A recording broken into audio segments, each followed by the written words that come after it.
So in this video, we're going to be looking at the iPad Pro M4. We're going to be looking at what comes on the box. This device, although it has already been unboxed, it's a brand new device. I'm going to show you what changed between this device and the M2, which is the predecessor. I'm going to try maybe and compare with my M2 12.9 inch. This is an 11-inch model. So let's get straight into it. Now, this here is the box where the iPad came.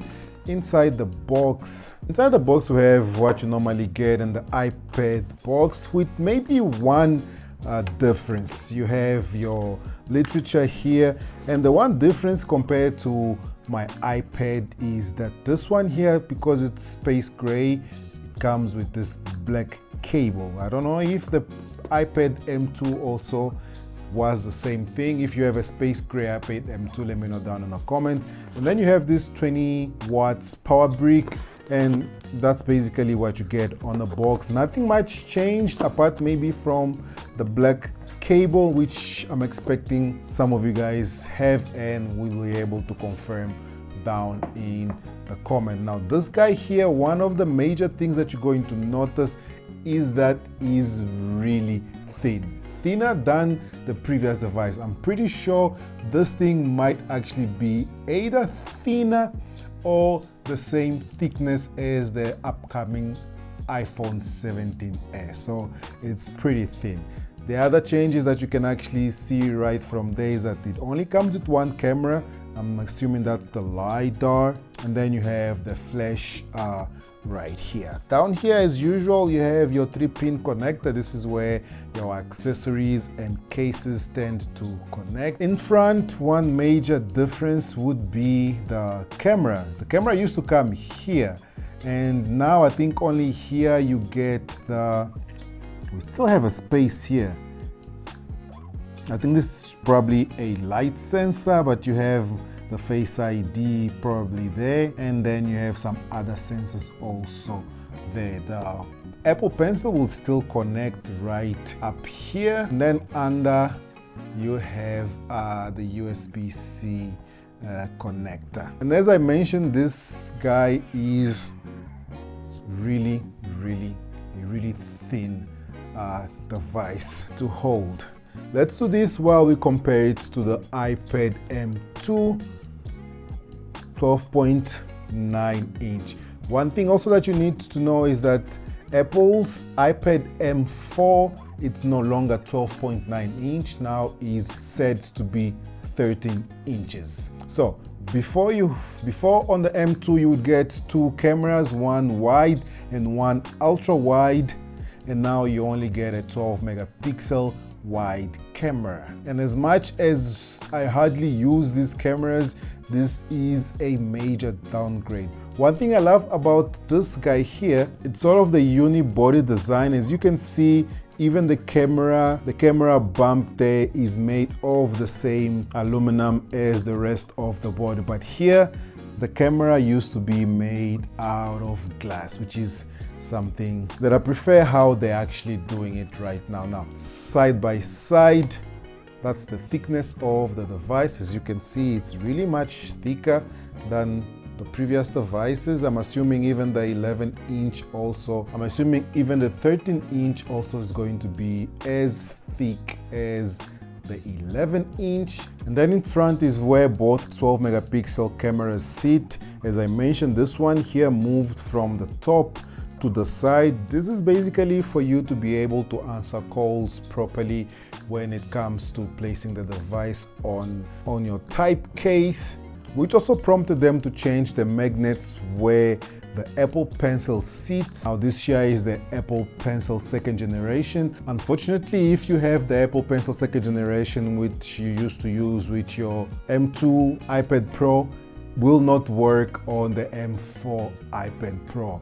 It doesn't even magnetize properly because the magnets don't align anymore, which is most probably because of the fact that one, the device is pretty thin now, and also they moved the camera from here to there, so they had to realign the magnet because it does not even recognize it. Because on my iPad Pro M2, as soon as I put the pencil, it should actually recognize that I've connected, the pencil as you guys saw just now, but this doesn't even read on the iPad M4, iPad Pro M4. One major difference between both panels is that this one here is using OLED. They call it tandem OLED. The blacks on this device are really dark, which is something that I noticed yesterday when I was watching anime and sort of the credits started going up.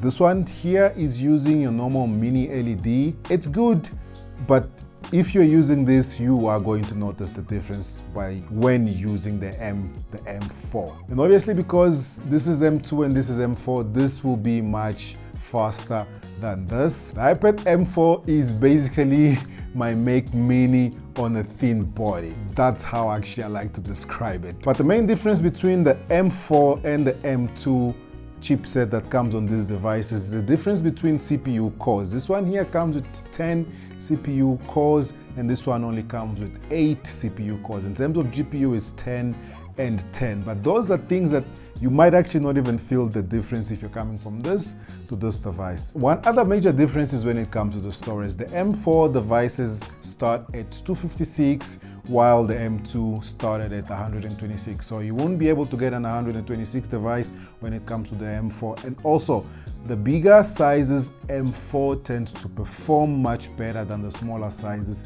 M4. And as well as you can get a nano textured display when it comes to the M4 device, which is basically a coating on the glass that reduces glare when it comes to lighting. Now, to further compare, I have my iPad mini right here. Let's just put the iPad mini here on the side. And one thing that you'll notice about these devices, they are really beautiful device. The build quality is excellent. And I don't think I would trade the iPads with any other kind of tablet, because in terms of just performance, these will perform way better than the competition. So this would be the Starlight color, which unfortunately is not included on the Pro devices. On the Pro device, you have your silver and you have your space gray. I personally prefer the silver color rather than the space gray because of the dark color itself. I prefer much lighter devices. And also, if I had to upgrade, I wouldn't go for the 13-inch, I would go for the 11-inch. The screen is pretty good for me in terms of sizes. I don't really think I need to go back to a big device like this one. Now, the Apple Pencil also works on this device here, on the iPad mini. It's compatible, so I tend to sometimes switch between these devices. Now, one other thing that I like to include in this video is in terms of accessories or in terms of case. These are the cases that I use on my devices, both on the iPad Pro and the iPad mini. These are Pitaka cases. These are folio cases that can also be used as stand cases. As you can see, you can easily switch from this orientation, or you switch here and then you can go to sort of a portrait orientation if this is what you prefer. Now, these cases are really durable. I opted for the white for the iPad mini, and on the iPad Pro side, I opted for the black because I tend to use the iPad M2 more often than the iPad mini. So as you guys can see, the case is actually still on the white side. Now, let's speak about which iPad here I recommend. In terms of size, if you already have a MacBook Pro or even a MacBook Air, for example, I'd say skip the big sizes, maybe opt a smaller size. And if you want to go a little bit further, just forget about the iPad Pros because that machine is pro enough. Then go with maybe the iPad mini